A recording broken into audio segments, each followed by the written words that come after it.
Well, no-knock warrants have been outlawed in a number of places by various police departments, and there is legislation to federalize the opposition to the no-knock law, but it remains problematic. And frankly, this decision tells us the great extent to which police officers enjoy what's called qualified immunity or limited immunity. They always get the benefit of the doubt.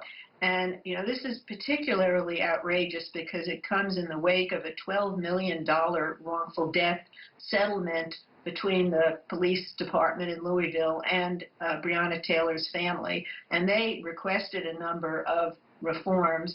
And then the government can't indict any of the officers directly responsible for her death. And the one indictment that is brought is for shots that were fired into a neighbor's apartment and didn't hurt anyone.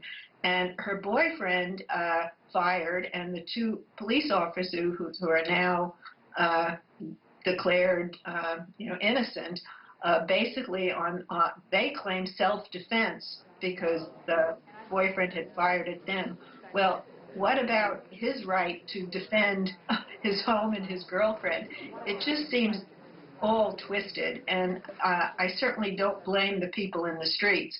But violence in the streets is not an answer. But this is going to be very difficult to control because this case seems so clear-cut to observers that they feel that the system has really failed them, government has failed them, and they're lashing out.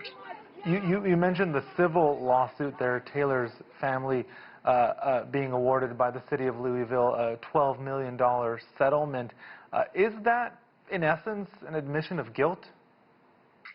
I don't think you'd be forking over $12 million if you didn't feel some guilt. So yes.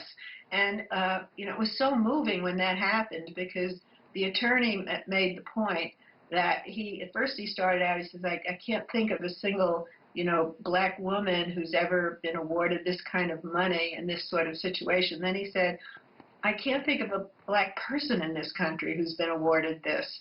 And it makes you realize the extent to which black lives have been devalued in this country, and the sense that they feel that they're being devalued. And this has really all come to the fore in this particular year in the middle of a pandemic and in the middle of a very supercharged election. So a lot of emotion involved on all sides.